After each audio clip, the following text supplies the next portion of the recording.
दोस्तों नमस्कार। दोस्तों जय हिंद। दिल्ली चलो, तुम मुझे खून दो, मैं तुम्हें आज़ादी दूंगा।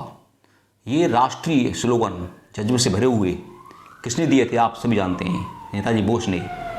पर वे बात मैं क्यों कह रहा हूँ, मेरा इसका आशय क्या है।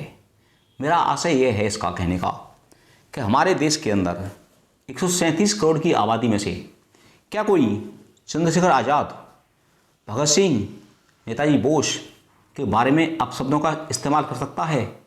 नहीं करेगा। मेरा मानना यह है कि बालक भी इनके बारे में अपशब्दों का इस्तेमाल नहीं करेगा। ये हमारे महान राष्ट्रवादी, क्रांतिकारी, देशभक्त, न जाने कितनी उपाधि इनको दें, जितनी उपाधि हम दें वो भी कम है इनके लिए। इन्होंने सारा कुछ देश के ऊपर न्यौछावर कर दिया, सब कुछ लुटा दिया और फिर भी भुला दिया। नेताजी सुभाष चंद्र बोस को एक व्यक्ति ने, एक पार्टी ने कहा था तोजो का कुत्ता, ये गाली दी थी। नेताजी बोस को तोजो का कुत्ता क्यों कहा था, इसको जानना बहुत ज़रूरी है। तो ये जानने के बाद हम समझेंगे कि हमारे देश के गद्दार कितने हुए हमारे यहाँ।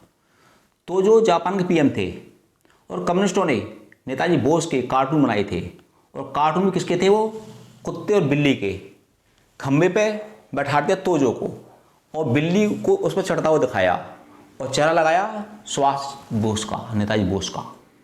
ऐसी दूसरा कार्टून बनाया कुत्ते का, चेन डाल दी उसके कुत्ते के में और चेहरा लगा दी किसका? नेताजी बोस का। उसको कौन घुमा रहे हैं? तोजो।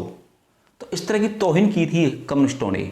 इन कम्युनिस्ट के गद्दारों की कुछ बात मैं आपको बताऊंगा, शेयर करूंगा, उन्हें आप समझिए। पॉइंट नंबर 1, कम्युनिस्टों की गद्दारी समझिए आप।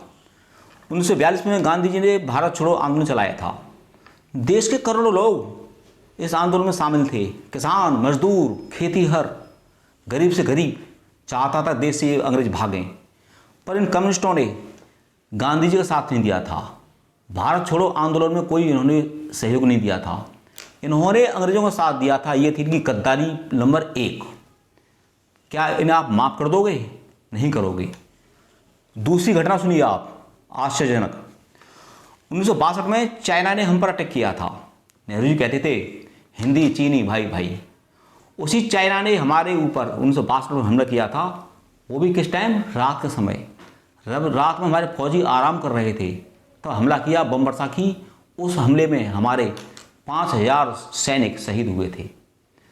तब इन कम्युनिस्ट गद्दारों ने क्या कहा था? देश के लिए नहीं बोले। इन्होंने कहा कि कोई भी कम्युनिस्ट सरकार, कोई भी कम्युनिस्ट देश यानी कि चाइना हमलावर हो ही नहीं सकता। मतलब कम्युनिस्टों ने चाइना को हमलावर नहीं माना, उल्टा दोष भारत को दे दिया। कहा भारत की कोई गलती हुई होगी जिस वजह से चाइना ने हम पर अटैक किया है। पॉइंट नंबर 3, देश की जानी हुई हमारी यूनिवर्सिटी, जवाहरलाल नेहरू यूनिवर्सिटी, वो कम्युनिस्टों का गढ़ बना हुआ था काफ़ी समय से। वहाँ पर देश विरोधी गतिविधियाँ चलती थी। अफजल, कन्हैया, खालिद कौन थे? क्या किया देश के लिए इन्होंने? बल्कि अफजल ने तो हमारे देश की संसद पर हमला किया था। देश की संसद, सर्वोच्च संस्था पर हमला करने वालों को महिमा मंडन करना, इनका गुणगान करना, इनकी तारीफ करना, इनका जश्न मनाना, ये कम्युनिस्टों की गद्दारी। क्या इन्हें आप माफ़ करोगे आप कम्युनिस्टों को? इसी तरह की गतिविधियाँ चलती रही देश के अंदर तो देश को ये लोग खोखला कर देंगे। पर हमारा देश जाग गया है। हमारा देश का नौजवान जाग गया है। नौजवानों ने कम्युनिस्टों को छोटे से दायरे में सीमित कर दिया है। आज कम्युनिस्ट दिखाई नहीं देते। अब बताता हूँ मैं आपको नेताजी बोस को तोजो का कुत्ता क्यों कहा था। अब इसे समझे आप। 1939 में सेकेंड वर्ल्ड वार हुआ था। नेताजी बोस जेल के अंदर थे। नेताजी बोस ने अपना भेष बदल करके अफगानिस्तान के रास्ते जर्मन पहुँचे। जर्मन में उन्होंने अपनी दोस्ती हिटलर से की और हिटलर से कहा कि हमें अपना देश आज़ाद कराना है। तब हिटलर ने कहा था तुम आज़ादी की बात कर रहे हो और तुम्हारे देश के जो सैनिक हैं वो यूके के साथ सेकेंड वर्ल्ड वार में शामिल हैं। सेकेंड वर्ल्ड वार में कौन थे? एक तरफ था यूके, यूएसए और रशिया। ध्यान दें, रशिया उस समय में कम्युनिस्ट देश था। दूसरी तरफ कौन थे? जर्मनी, जापान, इटली और उनके देश। अब बात आती है कि देश को आज़ाद की तो उन्होंने हिटलर ने कहा था कि आप अपने देशवासियों को जगाइए। तब नेताजी बोस ने जर्मन के रेडियो से देशवासियों को संबोधित किया था कि कोई भी भारतीय यूके का साथ न दे, अंग्रेजों का साथ न दें। उनकी सलाह मानकर, हिटलर की सलाह मानकर नेताजी बोस जापान पहुंचे।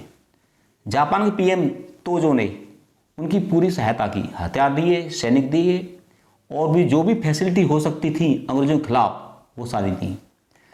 बस कम्युनिस्टों ने इसी बात पर चढ़ करके कि जापान रशिया के खिलाफ लड़ रहा है, और रशिया कौन था?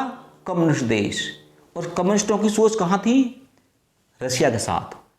तो इसलिए इन्होंने नेताजी सुभाष चंद्र बोस से सहायता ली थी अंग्रेजों को भगाने के लिए जापान के पीएम तोजो से। तो इन्होंने कहा कम्युनिस्टों ने कि नेताजी सुभाष चंद्र बोस राष्ट्रवादी नहीं है, देशभक्त नहीं है, ये तो तोजो यानी प्राइम मिनिस्टर जापान के, उनका कुत्ता है पालतू।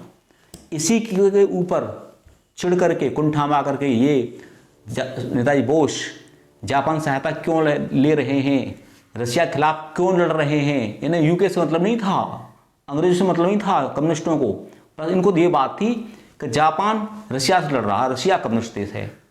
तो तभी से इन्होंने कम्युनिस्टों ने नेताजी बोस के कार्टून बनाए थे, कुत्ते बिल्ली के जो मैंने बताए थे, और तोजो का कुत्ता की उपाधि दी थी। अखबारों में छपवाए थे सुभाष चंद्र बोस के कार्टून उल्टे सीधे। तो ये थे गद्दार जो मैंने आपको बताए नेताजी सुभाष चंद्र बोस के बारे में। मैंने अपने वीडियो में नेताजी बोस और कम्युनिस्टों के बारे में जानकारी आपको दी है, वो आपको किस प्रकार लगी आप कमेंट के माध्यम से मुझे बताएं। और मेरे channel Sanjeev Bhardwaj educational videos को सब्सक्राइब करें और इस वीडियो को अपने दोस्तों में शेयर जरूर करें। और आपसे मैं अपील करूंगा, जो देश में आज भी कुछ गद्दार छिपे हुए हैं उन्हें देश से भगाइए और देश में राष्ट्रवादी विचार और चेतना को जागृत करें। जय हिंद, जय